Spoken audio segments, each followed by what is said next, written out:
The first thing I want to make clear is that I am not making a claim. I am not saying the place was haunted. I am not saying anyone or anything was after me. I am saying that the records of my 5 months at Cascade Cold Storage do not match my memory of those 5 months. And at this point, I am no longer certain which of the two is the more accurate version. I am writing this because I would like there to be one account of that period that does not live inside the system. I worked the overnight inventory reconciliation shift, employee number TN-04, from late September through the first week of February. The facility was a third-party cold storage warehouse off Marine View Drive, just south of the rail yard. About 40,000 square feet of floor, 28 aisles, 2 airlocks, 1 supervisor kiosk, and a chest-high cabinet of paired handheld scanners under the badge reader. We held frozen pharmaceuticals on the south side, boxed protein for 2 regional grocery chains in the middle aisles, and a handful of long-term storage contracts at the back, where the temperatures ran lowest. -28 Celsius in the back corner, dropping at night. The walls in those corners had a kind of bloom of ice on them by morning, like frost on the inside of an old window, only thicker, and you could write your initials in it with a gloved finger if you were stupid about it. Nobody was supposed to. The job was simple enough to describe and tedious enough to do that I am still surprised on certain mornings that I held it as long as I did. I walked the aisles with a handheld unit, scanned the pallet barcodes, compared what the scanner picked up against what the warehouse management system said was supposed to be in that slot, and either confirmed the match or flagged the discrepancy. I did this in numerical order, aisle 1 through aisle 28. And at the end of each 90-minute block, I returned to the supervisor kiosk and submitted what was called an interim reconciliation. The shift was 8 hours. The kiosk submissions came at 4 points. The pattern was the same every night. That was the job. That is not what this is about. This is about the logs. I had taken the job in the first place because I was tired. My mother had died in August, and the estate work was a slower process than I had been told it would be. I needed something steady and low stress while I sorted through her affairs during the day. And the listing said overnight inventory clerk, sole floor reconciliation, must pass background check, must tolerate cold environments. I tolerated cold environments. I had spent 4 winters on the harbor in my 20s, working the docks.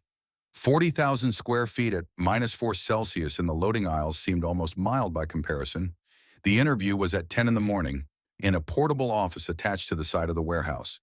The supervisor was a man named Gennaro, in his late 50s, with the kind of steady politeness people develop after decades of running shift schedules.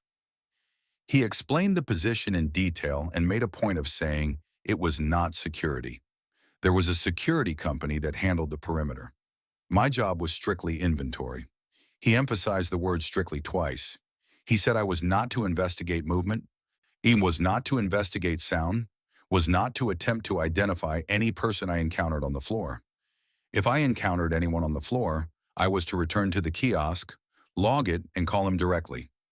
He gave me his cell number on a paper card.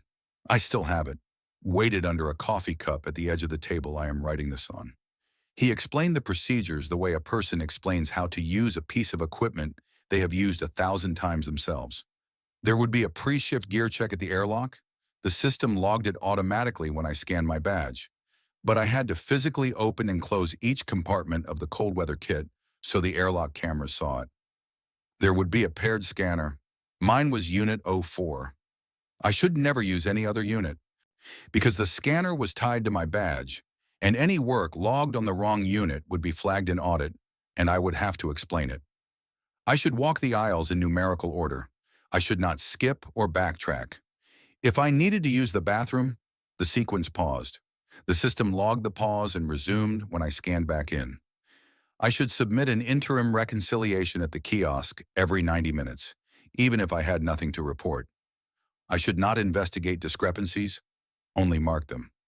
The day shift handled physical recounts. I was to flag and continue. There was one more rule, and Gennaro mentioned it almost as an afterthought, which I now believe was deliberate. The airlock door between the loading vestibule and the freezer floor was on a 7-second close cycle. If the door stayed open longer than 7 seconds, An alarm sounded at the kiosk and the controller in the regional monitoring office had to clear it. He said it was a temperature control measure. The difference between the loading area and the cold floor was about 30 degrees, and the compressors couldn't keep up if the door hung open too long.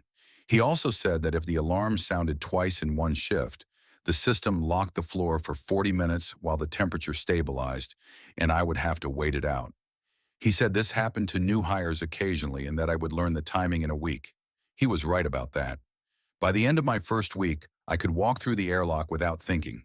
Badge, push, step, scanner up, door, 3 full strides. Hear the seal pull behind me, count of 2, then the click of the latch. By the end of the second week, I was hearing the click in my sleep. The radio was the other thing.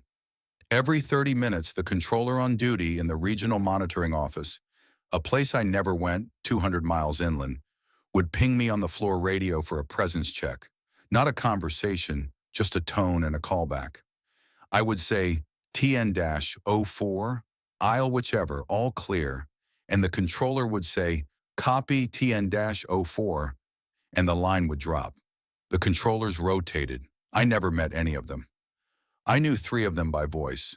A woman who said the call back as if she were correcting your spelling, a man who clipped his words, and a younger-sounding man who sometimes added, have a quiet one at the end of his check, which I came to like because it was the only piece of personality on the line.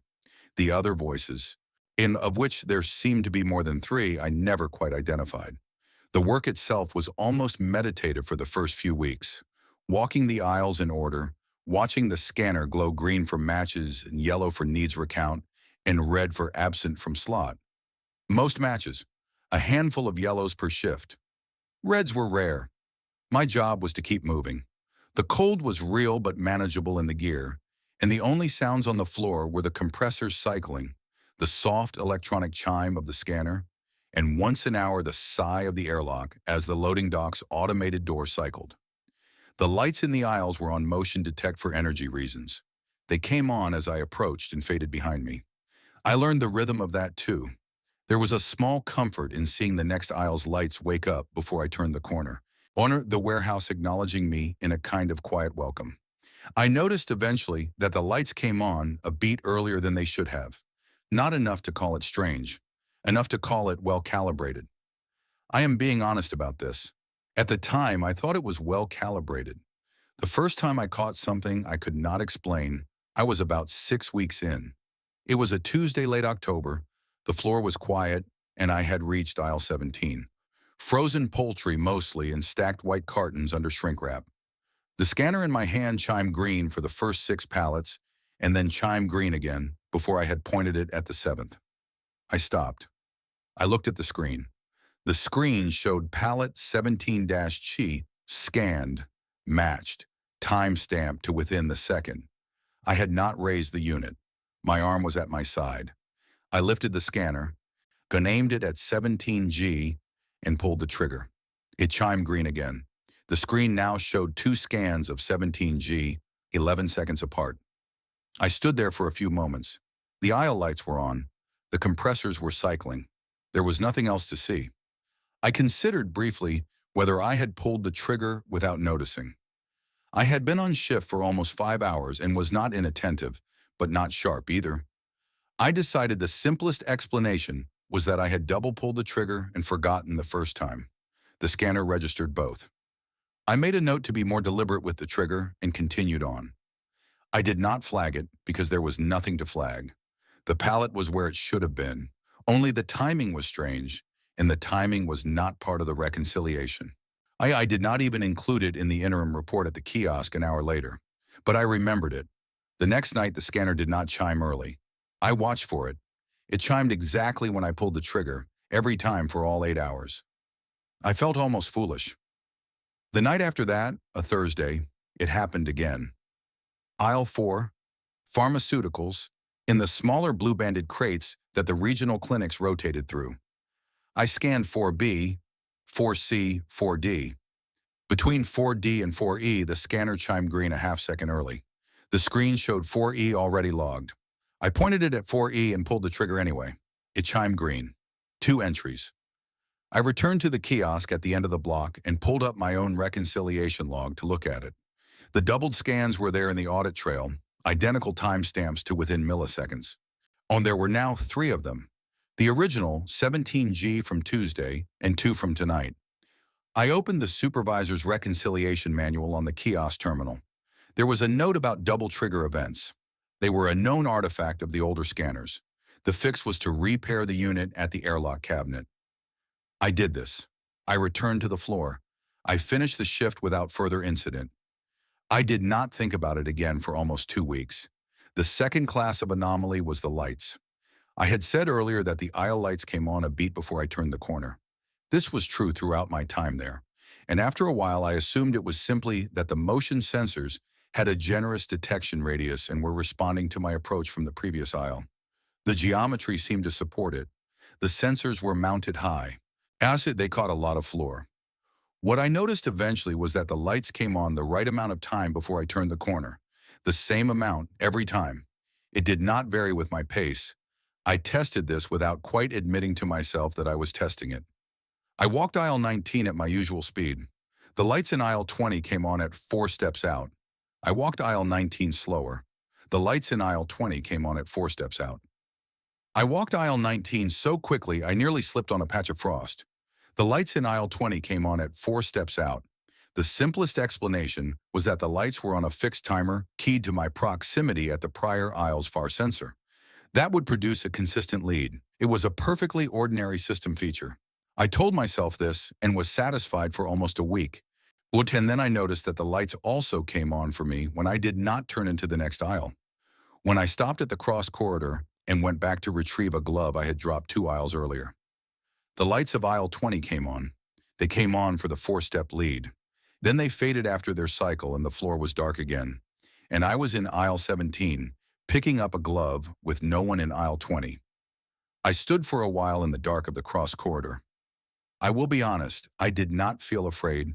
I felt observed in the same way that one feels observed in a museum, where you know there are cameras but you do not look up at them. It is a low background awareness, not a fear. I made a quiet decision then, and I think this is one of the moments worth recording. I decided that whatever was odd about the lighting system was not going to be in my reconciliation report. The reconciliation report was about pallet locations and counts. The lighting was outside my purview. Gennaro had said, "Do not investigate." So I would not investigate. I would simply walk the floor and do my job and let the lights come on when they did. Looking back now, I see that this was the first procedure I followed without being told to. Throughout November, the small anomalies stayed at a low level. The scanner chimed early once or twice a week. The lights came on for absences as well as for my presence. Nothing in the actual reconciliation work was off. Counts were clean, discrepancies were rare, and resolved on the day shift.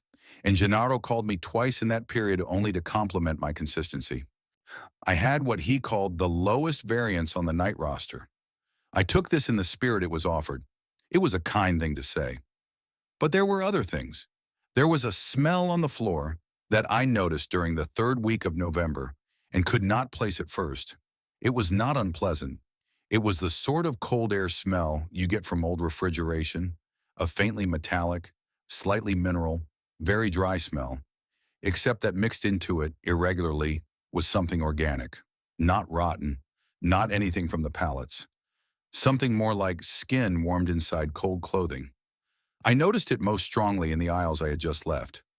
I would scan a pallet, take 3 or 4 steps, and catch a brief warm note in the air that I had not noticed when I was standing in that spot. By the time I turned around, the smell was gone, and the next time I came back through that aisle, there was nothing there at all. I told myself it was my own gear off-gassing, the warmth of my own body trapped in the lining of the parka and releasing as I moved. This is a real effect. Cold weather gear does this. I have worn cold weather gear for many years, and I know what it smells like. It was almost that. It was not exactly that. There was also the matter of the aisle sequence. One night in the last week of November, I broke the sequence by accident. I had been on aisle 11 and I needed to use the bathroom, which is at the front of the building near the kiosk. And on the way back, I came onto the floor and started scanning at aisle 13 by mistake. I did not realize for almost 20 minutes. I was in aisle 14 when I noticed the audit trail showed a gap at 12. And I went back to 12, scanned it properly, and continued. I did not flag the gap because I had filled it, but I had broken the rule. I expected when I returned to the kiosk for the interim to find a system warning about non-sequential scanning. There wasn't one. The audit log showed 12 scanned in proper sequence between 11 and 13, with a normal pause for the bathroom in between. The timestamps were clean. 12 was logged at the time I had been physically standing in 14. I sat with that for a while. The simplest explanation, the one I went with, was that the system had reordered the entries during sync to make the audit trail tidy. Some inventory systems do this. It is not strictly correct behavior, but it is a known practice called normalization. And I had worked with one system that did this in my doc years, and I had not loved it then either. I told myself that this was what had happened. The system had normalized my audit trail to hide my mistake. It had, in effect, covered for me. This is the part I want to be careful about because I think it is where the conditioning began. I felt grateful to the system. I remember that distinctly. I felt that the system had quietly fixed something for me, the way a coworker might. And the next time I caught myself about to break sequence, 3 nights later, when I started toward aisle 9 instead of aisle 8, I corrected myself, not because of the rule, but because I did not want to put the system in the position of having to clean up after me again. I felt almost a politeness toward it. The radio checks were also changing, and although it took me longer to admit this, the 30-minute presence checks were normally simple. A tone, my call back, the controller's confirmation, but starting in early December, a few times a week, the tone would come at 28 or 29 minutes instead of 30. The first time I attributed this to clock drift on the radio. The second and third times I assumed the controller was on a slightly different schedule. By the fourth or fifth time, I noticed that the tone was always coming a minute or two before I was about to need a break. Before I was about to set the scanner down, before I was about to lean against the rack and stretch my back. The check would land just early enough that I would push through whatever small fatigue I was about to give into and answer crisply. TN-04, aisle whichever, all clear. Copy TN-04. I do not know if this was real. I do not know how I would prove that it was. I am writing it because I noticed it at the time, and because by the second week of December, it was a reliable enough pattern that I had stopped being surprised by it. I was, on certain nights, almost waiting for the tone to interrupt my fatigue, and on the nights when it did not, when the tone came at exactly 30 minutes, perfectly on schedule, I was, in some way that I did not articulate at the time, disappointed. That is the word. Disappointed. As if the system were not quite paying attention. I want to record one other thing from late November, because it became important later. There was a stack of shrink-wrapped cartons in aisle 23 that had been logged as long-term storage do not disturb since before I started. The pallet code was 23-Q. In the contents description in the WMS was simply client inventory, sealed, see contract file. I had scanned it dozens of times. It always returned green. I had never thought about it. One night in late November, the scanner returned a yellow on 23-Q. Yellow meant needs recount. It was the first yellow I had ever gotten on that pallet. I followed protocol, which was to mark and continue. But before I marked it, I looked at the cartons. The shrink wrap was tight. The labels were intact. The pallet looked exactly as it had for 2 months. I scanned it again. It returned green. I scanned it a third time. Green. I marked the original yellow as cleared and continued. At the kiosk an hour later, when I pulled up the audit trail to submit the interim, the first scan of 23Q was not there. There was no record of a yellow. There were 2 greens, and one immediately after the other. I sat at the kiosk for a long time. The screen was steady. The audit trail was clean. The interim reconciliation was waiting for my signature. I signed it. I did not tell anyone about this. I will tell you why in a moment. The reason I did not tell anyone is that I had begun, around this time, to suspect that the controllers on the radio were not always different people. I want to be precise. The controllers' voices remained distinct enough that I could often pick out which of the three I knew was on shift. The woman who clipped her callbacks, the man who cut his words short, the younger-sounding man who sometimes wished me a quiet one. But on certain nights, usually the nights when the small anomalies were heaviest. Although I could not have proven this at the time, the voice on the radio was none of those three and was also none of the other voices I had heard occasionally. It was a calm, neutral, slightly low voice. It said TN-04 and copy TN-04 and nothing else. It did not deviate from the script. It did not vary in tone. The pacing was identical from check to check, from night to night. I started to wonder if it was a recording, or more precisely, I started to wonder if all of the controllers were recordings, and I had only been picking up the differences between what I wanted to be the case and what was actually the case. This is, I admit, an irrational thought. The controllers in the regional monitoring office were real people. I had been told this in onboarding. There were 3 rotating shifts. They had names. And I had simply never spoken to any of them outside of the callbacks. But I tested it once. On a night in the second week of December, when the neutral voice called the check, I broke protocol and added a sentence. I said, TN-04, aisle 19, all clear. The compressors in the back are cycling unevenly tonight. You might want to flag it for engineering. There was a pause of perhaps 2 full seconds.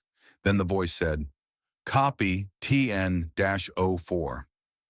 Nothing else. I had wondered if the voice would acknowledge the engineering note. I had wondered if it would say, I'll pass it on, or noted, or thanks for the heads up, or any of the small human things that the other controllers said when I went off script, which I did sometimes with the younger sounding man because he liked it. The voice said only, copy TN-04, and the line dropped. I stood in aisle 19 with the radio still in my hand. The compressors were not cycling unevenly. I had made that up. I had made it up specifically to see if the voice would respond to a thing it could not have already known. I did not finish the aisle for almost 10 minutes. I stood there and looked at the radio. Then I finished the aisle. I returned to the kiosk at the 90-minute mark. I submitted the interim. I went home at the end of the shift. I drove home in the kind of December pre-dawn that I had grown to like. Flat gray light, no cars, the rail yard whistles in the distance. And I made coffee and sat at my kitchen table and tried to think of any version of this in which I was being unreasonable. I was being unreasonable. There were a dozen explanations. One, the neutral voice was a new controller who didn't yet engage in small talk. The pause was the natural delay of a tired human at the end of a long shift. My memory of the previous controllers was rosier than the reality. I was sleep-deprived. I was grieving. I was alone too much. I was being unreasonable, and I knew I was being unreasonable, and I went back to work the next night. This is when I want to describe what happened on December 11th, because this is the night that I think of as the line between the period when I had questions and the period when I had answers I did not want. December 11th was a Wednesday. The shift began at 11. I signed in at the security kiosk, badged through to the gear cabinet, performed the gear check, scanned my badge at the airlock, walked through, and started aisle 1. When the night was unremarkable until the second interim, which I submitted at 2 in the morning. When I sat down at the kiosk to submit the second interim was already submitted. Let me describe what I mean. The kiosk screen was open to my reconciliation log, as it had been when I left it 90 minutes earlier. There were entries through aisle 8, which was where I had stopped to come back to the kiosk. The interim submission line at the bottom was grayed out, with a timestamp of 1:58 a.m. and an electronic signature reading TN-04. I had not signed it. I had been on the floor at 1:58. I had been in aisle 8, in fact, scanning the last pallet of that aisle, and I had been alone. I sat very still for some time. The kiosk screen was steady. I scrolled the audit trail. The aisle scans were correct. Mine with my unit. She with my badge, all properly time-stamped. The interim submission was signed off as if I had done it. The signature was electronic, not graphic, so I could not tell whether it matched my usual signature in any visible way. It was simply my employee ID, time-stamped, attached to the report. I thought, someone else has access to my login. This was the first thought, and it was a comforting one because it implied a human cause. I logged out, I logged back in, I checked the access log. The access log showed only my badge swipe at the start of the shift. No one else had used my credentials. The interim had been submitted from this kiosk, yes, but no one had logged in to submit it. The system had submitted it under my name, on my behalf, while I was on the floor. I called Gennaro. It was 2 in the morning. He picked up on the third ring, which surprised me. I described what I was seeing. He was quiet for a few seconds. Then he said, "I'll come down." He arrived in 20 minutes. He drove a small green truck with a cracked rear window. He came into the office and I showed him the screen, and he looked at it for a long time. He said, "Auto submit feature." I said, "The auto submit feature?" He said, "Yeah, it's a thing the system does. If you don't submit your interim within 5 minutes of the 90-minute mark, it auto submits based on the audit trail it already has. It's so we don't end up with missing reports if the clerk gets stuck in the back and can't make it back in time." I said, "I wasn't late. I was here at the kiosk by 2:01. He said, "Sometimes it fires early if the cell signal's bad or the system thinks you're going to be late." It's not an exact thing. I said, "So the system submitted my report for me with my signature before I'd done it." He said, "Yeah, basically." I said, "That doesn't seem like a good feature." He said, "It's not great, but it's there. I'll put a note in. We can probably turn it off for your account if you want." I said, "Yes, please." He stayed for another 20 minutes. We talked about nothing in particular. His daughter was applying to community college. The rail yard down the street was getting noisier on weekends. The price of fuel. He left at 3. The auto submit feature was, I assume, turned off. The next interim, which I submitted at 3:30, was submitted by me. The night went on. I went home. I slept poorly. For the rest of December, the auto submit did not happen again. The reports were submitted by me on time, with my signature in the proper way. I was relieved. I considered the matter closed. What I did not know, what I did not check, and until much later, was that the auto submit feature did not exist. I asked the day shift supervisor about it casually in mid-January. He said he had never heard of it. He looked it up in the system documentation. There was no such feature. The system did not have the capability to submit reports on the clerk's behalf. If a clerk missed an interim, the result was a flagged absence in the audit trail, which the day shift would have to clear. He asked me why I was asking. I said, "Just curious." I did not know then what to do with the information that Gennaro had told me, a thing that was not true. I am still not certain what to do with it. I have considered, in the months since, that he might have been mistaken, or that he might have been lying to keep me calm, or that he might have been lying for some other reason, or that he might have been telling me a thing that was true within his own understanding of the system, even if the system itself did not officially have such a feature.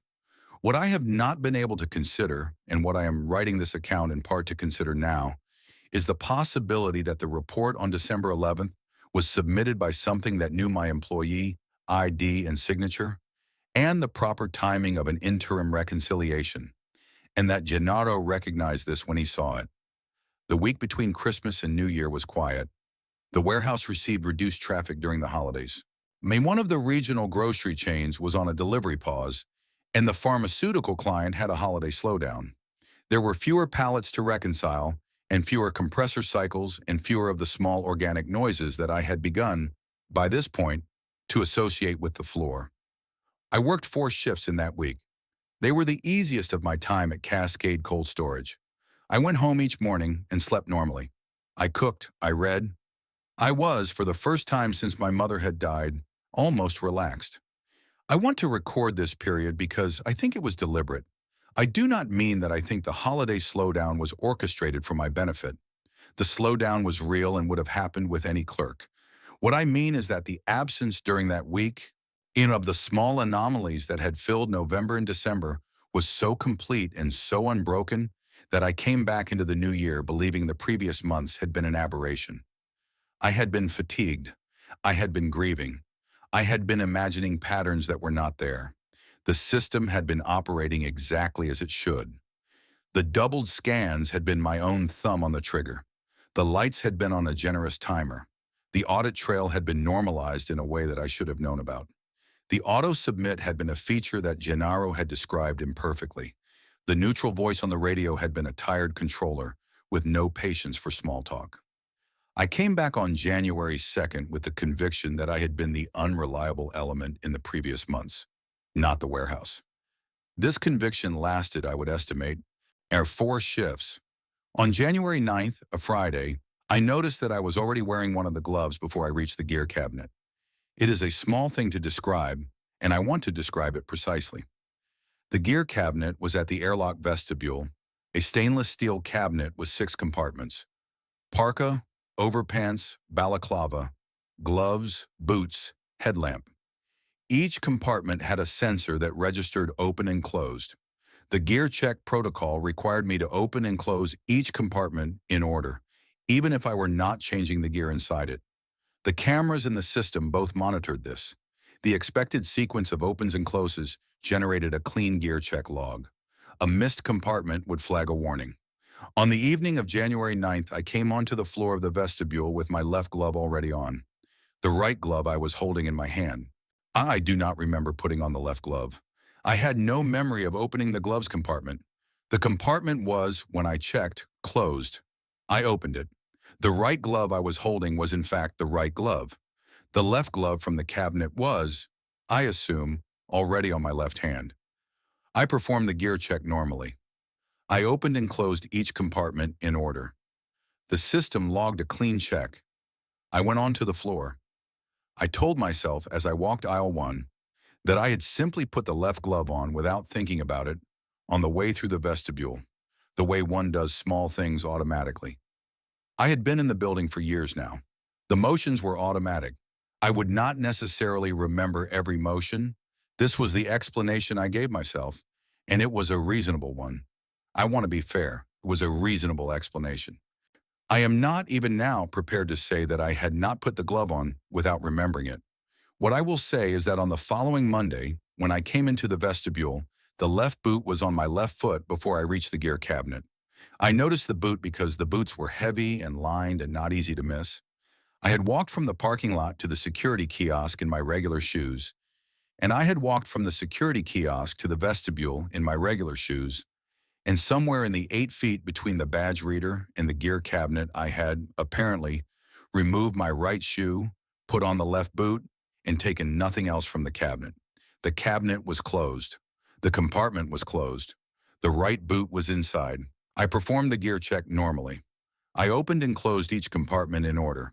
The system logged a clean check. I put on the rest of the gear. I went onto the floor. I worked the shift.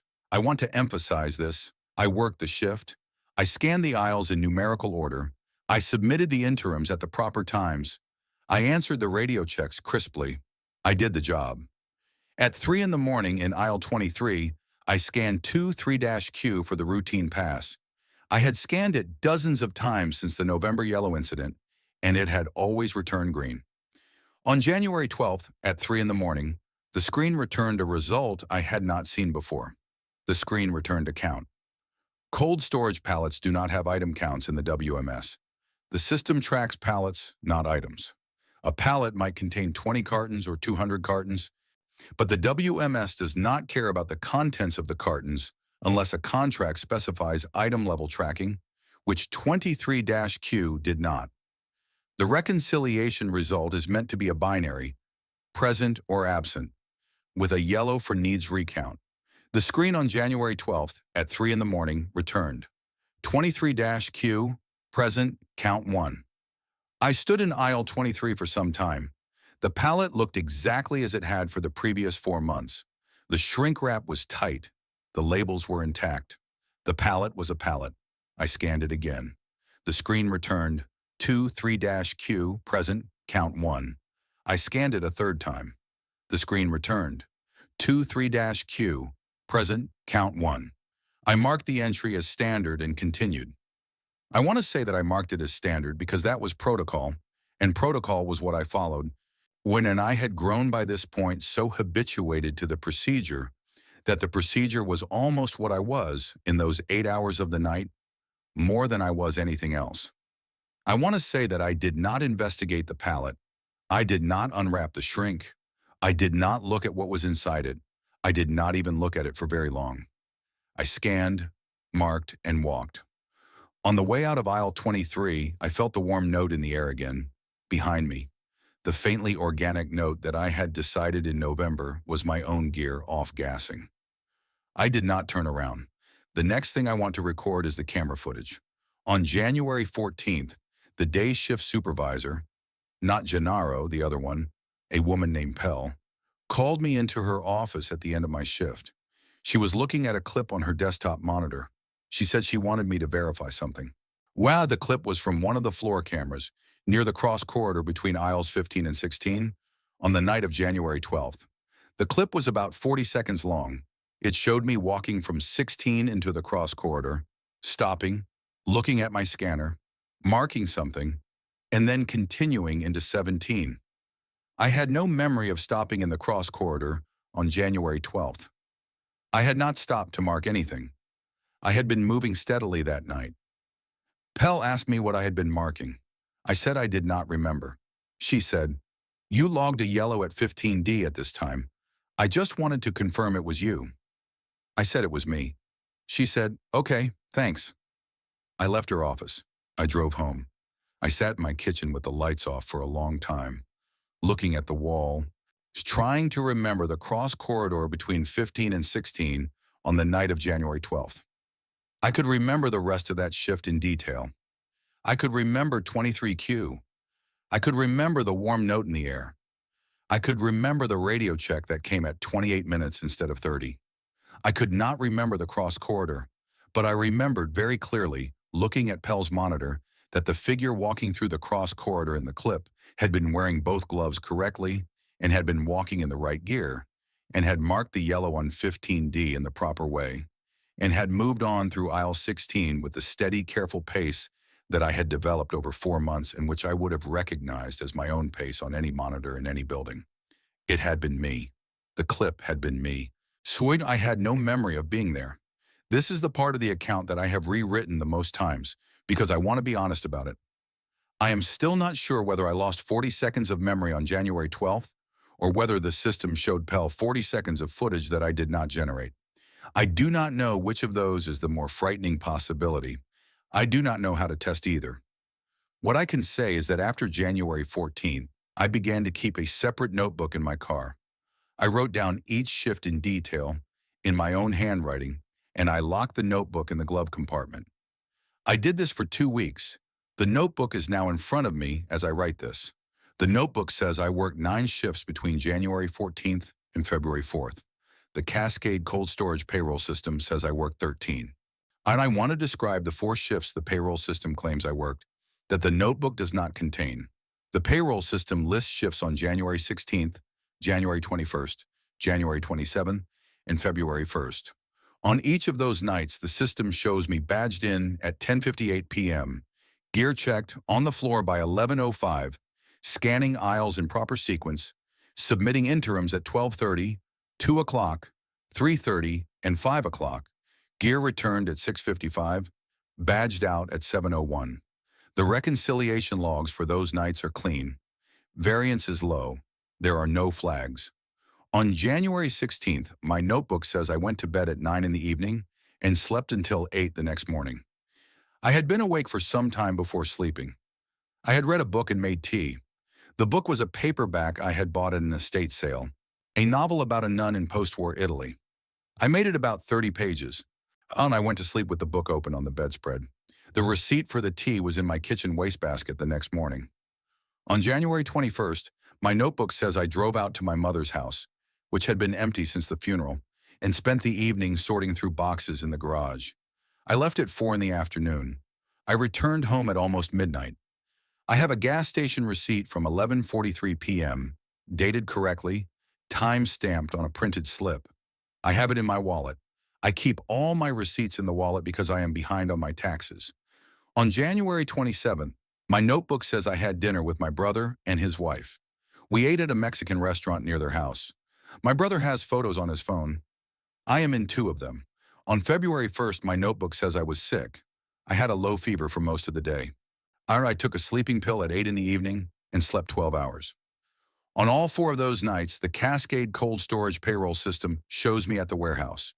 When I noticed this on the morning of February 4th, I sat at my kitchen table for almost 3 hours, alternating between the notebook and the payroll printout I had requested under the pretext of checking my hours for tax purposes. I called Pell at the warehouse and asked if she could pull the camera footage from the cross corridor between 15 and 16 on the night of January 21st. She said she would have to clear it with Gennaro, but she didn't see why not.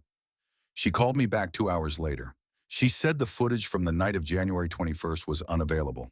The cameras had cycled their storage. The retention period was 30 days. January 21st was 34 days back. I asked about January 27th, which was within the retention window. She said she would check. She called me again that evening. She said the footage from January 27th was also unavailable. There had been a system maintenance pass that week. Some clips had not been preserved. I asked about February 1st. She said February 1st was on the retention drive, but not yet indexed. It would take a few days. She would call when she had it. She did not call. I drove out to the warehouse on the morning of February 5th in the day shift hours and asked at the security desk whether Pell was in.